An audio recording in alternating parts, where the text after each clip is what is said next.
바로 이제 2부 시작하도록 하겠습니다. 네, 이제 좀 남은 질문 좀 드리면요. 그러니까 저희 이제 30분 정도까지 진행할 것 같은데요. 저희 이제 제가 이제 좀 준비했던 질문 중에서도 좀 이따 한 10분 정도 남으면 제가 보기에는 이제 두 기술장님 분들께서 꼭 해주고 싶은 얘기들을 그냥 좀 전달해 주면 좋겠는데, 일단 나머지 한 20분은 저희가 질문 작성한 것들을 여쭤보도록 하겠습니다. 웹과 앱 서비스를 만들 때 PM이 항상 필요하잖아요. 근데 이제 그 PM의 약간 기획자의 조건이랑 비슷할 것 같은데, PM들이 꼭 해야 되는 역할들, PM들은 이거를 꼭 해야지 이제 프로젝트를 좀 잘 만들 수 있다라는 그런 좀 약간 부분들을 좀 짚어주면 좋을 것 같아요. 네. PM에 대해서 제가 좀 말씀드릴게요. PM은 이제 크게 제 생각에는 두 가지의 약어라고 생각하거든요. 그러니까 전통적으로 쭉 이어져 내려온 게 프로젝트 매니저. 네. 예, 그리고 스타트업하고 초기 창업 뭐 이렇게 하면서 이제 프로덕트 매니저. 네. 이런 용어가 있는데 결국 오케스트레이터예요. 조정자. 네. 공감 능력이 제일 좋으신 분. 네. 그런 능력? 예, 네. 그러니까 대표나 기획자나 보통 그런 분들이 많이 하시는데, 왜냐하면 여러 가지 조건을 많이 고민하시니까 보통 네. 그런 분들이 PM을 하신다라는 선입견이 있는데, 개발자도 PM 하실 수 있어요. 공감 능력이 좋으시면. 네. 그래서 서로 조정하셔야 됩니다. 왜? 내가 1년, 2년, 10년 해가지고 모든 프로젝트나 프로덕을 할 수가 없어요. 네. 정해진 기간이라는 게 있습니다. 그 이터레이션의 기간이 짧으면 짧을수록 좋아요. 그 성과가 아주 디테일하고 마이크로할수록 좋습니다.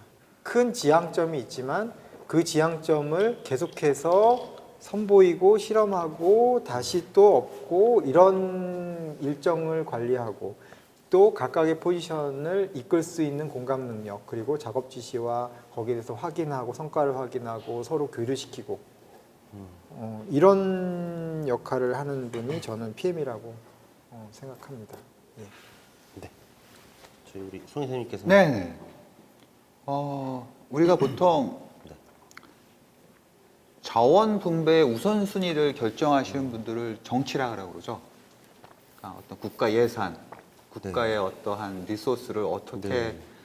분배해서 사회를 유지해 나가는 역할을 하는 게 정치가라고 한다면, 저는 그 PM은 문제 해결 요소의 분배? 뭐 이제 이렇게 생각합니다. 그러니까 개발자 플러스 개발자 팀원이 이런 경우도 많이 겪어요. 내가 뭘 하는지 모르는 경우가 많아요. 네. 그냥 기계적으로 코딩을 해야 돼요. 이 코딩의 결과가 어떠한 효과를 내는지 모르는 경우 실제로 되게 많습니다. 네. 그냥 거기에 매몰돼 가지고 하라니까 하고, 내가 이 벽돌을 만드는데 이 벽돌이 교회를 지을 건지 공장을 지을 건지 모르고 그냥 찍어내는 것 같이 똑같이 상황이 가버려요. 그러면 개발자들로 하여금 내가 어떤 역할을 하고 있고, 내가 이 글을 끝내면서 어떤 것이 해결되고 또 어떻게 다음 단계로 넘어갈 수 있냐에 대해서 정확하게 인식하게 만들어줘야 돼요. 현실적으로 그게 가장 중요합니다. PM하고 개발자 간들의 의사소통이 안 되고 불협화음이 일어난 이유는, 개발자들 입장에서는 내가 무슨 일을 하는지 모르겠다. 그러니까 힘들어서 밤새고 뭐 하는 거, 이런 거 불만 별로 없습니다. 네. 차라리 그런 거 없고요. 내가 뭘 하는지 몰랐을 때 불만 되게 많거든요. 뭘 하는지, 정말 내가 이게 하는 게 문제 해결하는 건지.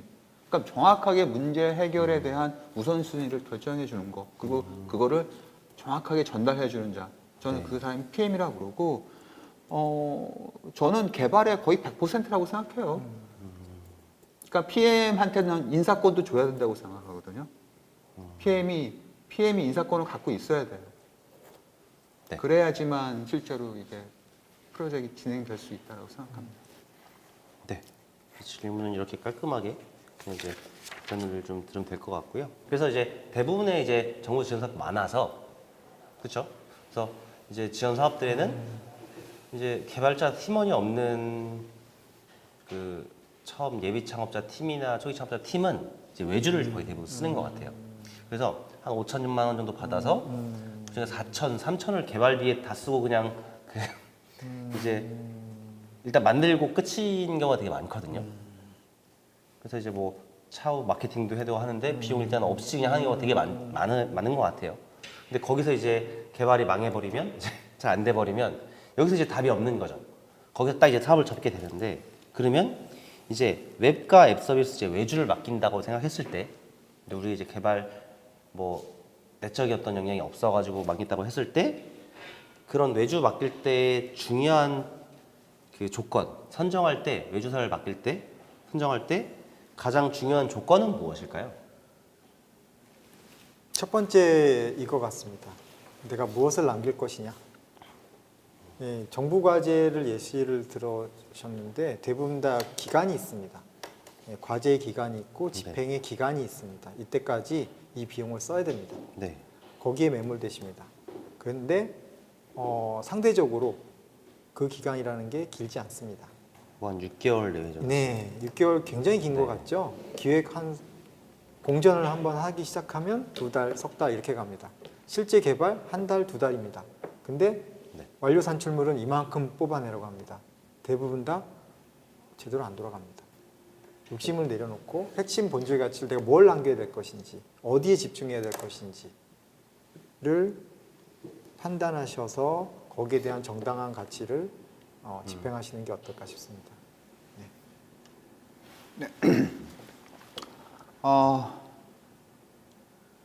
외주 이거 좀 길게 좀 예. 볼게요. 외주 이슈는 아마 할 얘기 그 듣고 싶은 얘기 뭐 엄청 많으실 거예요. 뭐 저도 뭐 어떤 외주사를 선택하면 좋을까요? 어떻게 만날까요? 뭐 이런 질문 엄청나게 많이 들어옵니다. 그리고 누구는 그러죠. 아, 그 복골복이야, 운이야, 뭐 이런 분들 많고 현실적으로 그렇습니다. 그리고 또 요새는 또 그런 아웃소싱 프리랜서 그룹을 하기 뭐 크몬 같은 구체적으로 말씀을 위시키 네네. 같은 곳에서 네. 이제 많이들 운영을 하고 있는데 문제는 그것도 이제 운이죠. 내가 만나는 사람이 누구고 나한테 수락을 한 사람이 과연 어떨까? 이거 검증을 못 해요. 왜? 외주를 줄 정도면 나한테 검증할 수 있는 그런 능력이 안 됐기 때문에 외주를 준다고 생각을 하는 거거든요. 그러니까 뭐 그것도 그렇고요. 근데 우리 한번 생각해 보시죠. 그러니까 내가 예를 들어서 망치를 파는 사람이에요. 망치를 만들 때 외주를 줘서 망치를 만들어서 팔면은 나는 망치 만드는 제조업체가 아니라 그냥 트레이더예요. 무역하는 사람. 그렇죠? 근데 거기는 약간 생각이 좀 다른 차원들이 있을 것 같아요. 내가 기획을 했고 네. 이 방치의 어떤 그 기능 이런 것들 내가 기획해가지고 결국 그냥 어디 이제 그 외부의 자원을 어떤 능력들을 활용하는 거다라고 생각할 수 있을 것 같아요. 그러니까요. 저는 그러니까 그 활용한다는 측면에서 말씀을 드리려고 한 건데요. 네네. 적어도 내가 못해도 나의 파트너와 우리 조직 안에서의 일원으로서는 그거를 책임질 수 있는 사람이 필요해요. 그러니까 무슨 말이냐면 개발자가 아니라도 좋아요. 하지만 개발자들하고 소통이 가능하고 어느 정도 검증이 가는 사람을 반드시 있어야 된다고 저는 생각해요. 적어도 웹이나 앱을 갖고서 사업을 통해서 수익을 원하고자 한다면은 네. 그거는 외주를 주는데 아웃소싱의 대상이 아니라고 저는 생각을 하거든요. 그러니까 실제적인 코딩 자체는 아웃소싱 줄 수 있어요. 하지만 그걸 기획하고 이끌어 나가는 사람은 분명히 있어야 돼요. 그것도 준비 안 해놓고서 그냥 모든 걸 다 맡긴다? 그거 10개 잘하다가 하나만 삐끗해도 그 전체적인 사업이 제대로 안 들어갈 수가 있어요. 실제로 그런 경우가 많고요. 그러니까 저는 그 외주를 주고 외주를 선정할 때 어떻게 해야 되냐. 그러면 당신이 외주사를 검증할 수 있는 능력이 되십니까? 라고 항상 물어봐요. 스스로가 되신다고 생각하십니까? 이 회사가 정말 내가 요구하는 것을 만들 수 있는 회사라고 판단할 수 있는 만큼 검증할 수 있는 노하우가 있고 그럴 만한 역량이 갖고 계십니까? 라고. 그렇지 않다 그러면 절대로 외주 주지 말라고 저는 얘기해요. 그 똑같은 거죠. 내가 뭐 어떤 상품이 제대로 된 건지 아닌지도 모르는 사람 주고 돈을 쓰는 거랑 똑같은 거예요. 그거랑 뭐가 틀려요? 그러면 그거를 검증할 수 없으면 그 검증할 사람은 영입을 해야죠. 직원으로 채용하든 파트너로 같이 하든 내 사업의 핵심 요소가 앱과 웹 서비스다. 이건 내가 사업을 영위하는 동안 변하지 않을 거다. 그럼 당연히 있어야 돼요. 그걸 외주를 드린다라고 생각하는 것 자체부터가 저는 조금 잘못된다고 생각합니다. 반드시 있어야 됩니다. 그걸 너무 인건비가 비싸서요. 인건비 비싸면은 네. 인건비 비싸서 외주한다. 그 외주 비용으로 사람 고용하세요. 그게 더 싸요 결국에는. 네, 그럴 그게 결국에는 네네. 더 싸요. 그리고 그 사람이 판단하고 그 사람이 검증한 회사한테 뭐 아웃소싱을 한다든가 이렇게 해야지 자기가 어떠한 지식이라든가 경험이 없는 상태에서 덜컥 계약한다. 이 견적서가 제대로 된 건가요, 아닌가요? 네, 사실 그 다음 이것부터도 문제예요. 사실 다음 네. 저희 질문이 그랬었는데 일단 좀 더 이거는 좀 딥하게 좀 더 얘기를 좀 해봐야 될 것 네. 같은데 그럼 결국에는 지금 주시는 사실 말씀드렸던 맥락들이 사실 비슷한 것 같은데요. 그러니까 결국에는 우리가 맡기는 그 창업가들이 그것들을 검증할 수 있는 실력이 되게 있어야 된다라는 거죠. 그러니까 네, 자기가 그 부분이- 못하더라도 뭐 파트너가 있다든가. 예. 그럼 이제 외적의 그런 그 기준을 볼 것이 아니라 나를 좀 돌아봐야 되는 거죠. 근데 사실 요즘 크몽이나 뭐 그런 위시키 이런 데 보면 평가들이 되게 나와 있잖아요, 사실. 그러니까 뭐 정말 뭐 몇십 팀한테 외주를 해줘가지고 좋은 평가를 받았다. 네. 그래서 좋은 사실 개발사일 거다라는 그 여러 명에 대해 평가가 있는 거지 또 어떤 창업가한테는 안 맞을 수가 있을 것 같거든요. 그렇다면 결국에는 나를 돌아보고 또 이제 외주 선정하는 그런 기간 동안에 되게 좀 그런 실력을 갖추는 데 검증이 좀 오랜 시간이 좀 필요하겠네요. 사실 뭐 미팅들 많이 가져보면서 회사의 어떤 역량이라든가 역량뿐만이 아니라 소통에 대한 부분도 좀 같이 점검을 좀 하면서 할 수 있게 결국에는 내적으로 좀 다시 돌아오는 부분들일 것 같은데 이게 약간 벌써 이제 마지막 질문이 되는데 사실 지금 사실 저희 송 회장님께서 말씀 주셨는데 참 제일 가장 고민하는 분들이 견적 문제인 것 같아요. 네. 왜냐면 한정된 자원을 가지고 사업을 만들어내고 또 단기간에 뭔가 매출 내긴 또 힘들잖아요. 그래서 그 견적을 뭐 싼 것이 좋냐, 뭐 비싼 것이 좋냐, 사실 뭐 저렴하다고도 좋은 것도 아닌 거잖아요. 그렇죠? 그러면 근데 그 적당한 견적 산정에 대한 방법을 물어보는 사람들이 사실 너무 많은 것 같아요. 이게 정말 맞는 견적일까? 근데 사실 그거는 되게 정말 천차만별이고 그리고 이런 것 같아요. 그러니까 어떤 구루 이제 정말 오랜 기간 동안 개발을 해서 이제 그냥 뭐 그 사람이 그냥 그 프로젝트가 아니라 그 사람이 했던 경험들을 잘 녹여내가지고 똑같은 프로젝트를 하더라도 이웃 단계가 쉬울 수 있는 운영 보트가 이런 거에 따라서도 견적이 되게 달라질 것 같거든요. 그러면 이제 결국에는 외주시 적당한 견적을 산정하는 게 이게 적당한지를 물어보는 건 적합한 질문이 아닐 수도 있을 것 같다는 생각이 들어요. 지금 주셨던 말씀을 좀 생각해 보면. 그래서 좀 어떻게 좀 산정을 하면 좋을지 이거에 대한 그 질문하는 사람들에서 줄 그런 말씀들 그게 사실 더 적당할 것 같아요. 예. 그 결과가 견적서죠. 예, 최종. 근데 견적서의 밑에 깔리는 게 있습니다. 과업지시서. 예. 근데 숫자만 보시죠, 대부분 다. 앞에 질문하고 이제 거의 대동소이한 건데 추상적이면 추상적일수록 그거를 그 견적을 보고서 산정하시는 그 상대방 입장에서는 난감하죠. 그러니까 내가 이걸 과연 할 수 있을까? 이건 실력하고, 그러니까 이것을 발주내는 사람 입장에서 실력 없네, 이거 뭔지 몰라, 이거 좀 해석 좀 해봐, 이렇게 하실 수 있겠지만 두리뭉실한 주문을 하는데 정확하고 내가 원하는 제품이 나오기를 바라는 거는 조금 안 맞죠? 예. 그런데 그 견적의 가격이라는 것은 결국은 내가 원하는 것과 그 사람이 공급해 줄 수 있는 것의 합의점이거든요. 내가 이만큼의 시간으로 이 부분을 만들어낼 수 있어. 근데 너의 요구사항이 굉장히 디테일하구나. 라고 하면 그걸 받아들인 사람 입장에서도 아, 그럼 내가 시간을 이 앞에서 두리뭉실한 부분을 해석하고 너랑 대화하는데 시간을 안 쓰고 내가 잘하는 부분으로 시간을 쓸 수 있으니까 이 시간의 온전한 가치의 비용을 집행해줘. 이렇게 되는 건데 대부분 다 견적을 너무 비싸. 아니면 보내놨는데 왜 늦거나 완성물이 중간에 안 나오지? 이렇게 되는 경우가 이제 공정이 되는 경우가 많고 시간은 시간대로 가고 결과물은 내가 원하는 게 아니야. 네. 근데 그러기에 앞서서 내가 원하는 걸 주문을 했는가?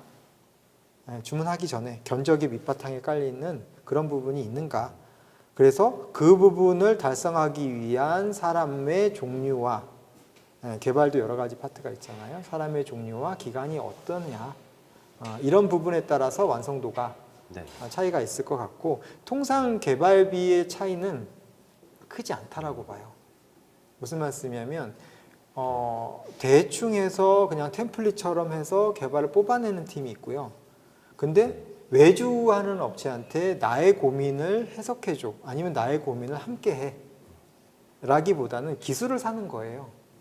능력을 사는 거죠. 그 시간에 해당하는 그 범위나 기간만큼의 능력을 산다라고 생각하시고 굉장히 디테일한 주문을 하시고 디테일에 해당하는 견적을 매기시면 원하는 결과물에 해당하는 견적 그리고 합리적인 산출물에 의해서 이 견적이 최초에 냈을 때 몇 달 전에 냈을 때 이게 좀 어느 정도 근사치에 이르렀다. 근데 이 부분이 해석이 안 돼요. 아까 이제 송 이사님 말씀 주신 거 해석이 안 돼. 이거는 발주처의 문제예요. 근데 이제 대부분 다 돈이 가진 사람이 냈기 때문에 내 잘못은 없어. 쟤네들이 개발을 못해서야. 이런 경우가 대부분이거든요. 아니에요. 제가 보기에는. 그래서 찾아서 주변에서 물어보든지 아니면 팀을 영입하시든지 고민을 날밤을 하시든지 해서 어떤 제품의 형상을 완성하기를 바래. 근데 아까 질문에서 답변 드린 말씀이 기간이 생각보다 적다. 네, 내가 고민한 시간이 더 많아야 한다. 네. 네, 그 시점에 견적이 나가서 압축해서 굉장히 빠른 이터레이션에서 그 최종 고울에 이르는 시간에서 그 견적에 해당하는 제품을 받아보시려고 하지 마시고요. 네. 그러니까 디테일하면 디테일할수록 개발의 결과물이 빨리 나오거든요. 그래서 아주 간단한 거라도 거기에 동작 가능한 내가 누를 수 있고 만져지는 것을 가급적이면 많은 주기별로 받아볼 수 있는 계약을 하시고 그런 견적을 내시고 그렇게 접근할 수 있는 외주 팀을 만나시는 것이 어떨까 싶습니다. 네, 감사합니다. 저는 오늘 저는 이제 어떤 걸 생각하냐면 현실적인 얘기를 하자. 가급적인 필드에서 진짜 네. 뭐 일어난 일을 좀 생각하면서 일을 했는데 지금 여기 스타트업 분들 청중 분들이 대부분이니까 이제 그거를 좀 전제로 말씀드리겠습니다. 그 정부 사업 지원 사업 그 사이트에 가면은 협력 관계에 있는 개발을 전문으로 하는 회사들이 등록돼 있어요. 네. 그런 회사들이 이제 리스트업 돼 있고요. 정부 지원 사업 비용으로 용역비로 이제 대체를 해줄 수 있는 그런 걸 준비하는 회사들이 있어요. 자, 그러면은 최소한 저는 견적 무조건 10군데 이상 받으라 그래요. 10군데 이상 받고요. 네. 그리고 근데 이 IT 이 소프트웨어라는 건 멤버스 단위로 이제 견적 나오는 데가 많아요. 대부분 그래요. 그게 이제 편하거든요. 만들기. 그리고 또 받는 사람 입장에서는 어떤 모듈이 얼마 이러면 몰라요. 이게 무슨 쓰는 모듈인지 모르고. 그러니까 그냥 멤버스를 때려버려요. 멤버스를 때려버리고 뭐 이렇게 나와요. 그러면은 10군데 만나면은 뭐 비슷한 데도 있고 굉장히 차가 많이 나는 데도 있어요. 그러면 이제 그걸 갖고서 그러니까 견적 받는 것을 쉽게 하려고 절대 하지 마세요. 견적 받는 걸 굉장히 어렵게 해야 돼요. 네. 그러니까 노력이 안 들어가면은 올바른 견적을 받을 수가 없어요. 그러니까 무슨 말이냐면 어떻게 적당한 견적이 뭐예요? 적당한 견적은 없습니다. 어떤 업체든지 많이 벌고 싶어요. 네. 경쟁에서 이기고 싶고, 네. 그렇죠? 이기고 싶고 뭐 이런 것들이 복합되어 있어요. 적당한 견적은 내가 만드는 거예요. 이게 정말 올바른 견적 많이 만나봐야 돼요. 10군데 이상 그 리스트업해서 전화 걸어서 찾아가고 네. 정 힘들면 이메일을 한다든가 뭐 해서 받아보고 왜 차이가 나는지에 대한 네. 자기의 궁금증을 하나하나 해소해 가면은 분명히 좁혀집니다. 좁혀지고 스타트업은 뭐 제안 요청서 발송하고 뭐 이럴 수 없잖아요. 네네네. 그러니까 실제로 만나봐서 내가 이런 시스템을 해야 되는데 네. 그러면 자기도 모르게 기술적인 역량이 막 늘어나요. 그 사람들이 막 설명해 주면서 그게 기동량이 되면서 네. 늘어나고 그리고 이제 왜 저 사람은 왜 이 사람은 여기 이렇게 말했는데 이 사람이 이렇게 말했지? 네. 그 차이가 뭐지? 그걸 알아가면서 올바른 회사를 선택할 수가 있어요. 그러니까 적당한 견적서 뭐 네. 이런 거 없습니다. 그거는 내가 만드는 겁니다. 적당한 견적서는 찾아가서 많이 상담하세요. 뭐 왕도 없습니다. 그리고 전 이제 두 이사님께서 두 이제 이사님 기술자님 분께서 말씀해 주신 게 그냥 정답인 것 같거든요. 그래서 이거를 견적을 내기 전에 정말 확실하게 내가 이해한 후에 그다음 만들고 그리고 거기에 이제 선정하기 위해서는 정말 노력이 많이 필요하다. 사실 5천만 원, 뭐 한 3천만 원, 사실 스타트업한테 처음 시작할 때 1,000만 원 살 적은 돈 아니잖아요. 근데 큰 돈, 1,000만 원 이상도 살 때 큰 돈인데 이것들을 쓰기 위해서 대부분은 이제 막 주변에 좀 잘하는 개발사 네, 없냐 아는 이렇게 사람들. 하면서 네, 네. 걔네 그냥 잘해 우리한테 잘했어라고 해가지고 믿고 하는데 사실 그럴 게 아니라 결국에는 그걸 찾아가는 과정도 교육이고 역량 향상의 방법을 생각하고 최소 10군데 이상을 만나보면서 사실 왜냐면 개발사들도 똑같은 거 아닐까? 그러니까 내가 한 번 만나서 우리에게 시간을 할애해 줬는데 네. 너 우리한테 해야 되는 거 아니야? 이게 아니라 결국엔 다 똑같을 것 같거든요. 네, 또 영업 활동이에요. 네. 그 개발사 입장에서는 네. 그걸 설명하는 게 영업 활동이니까 네. 당연한 이제 행동이죠. 네, 저희가 정말 되게 꼭 명심했으면 좋겠는 게 외주를 정말 다들 많이 하고 계실 텐데 요 두 분을 명심하셔가지고 네, 그리고 이제 이후 단계에서 뭐 개발자를 뽑아야겠죠, 그렇죠? 저희 이제 개발팀을 꼭 뽑아야 될 텐데 그 전에는 요 두 가지를 명심해서 했으면 되게 좋겠고요.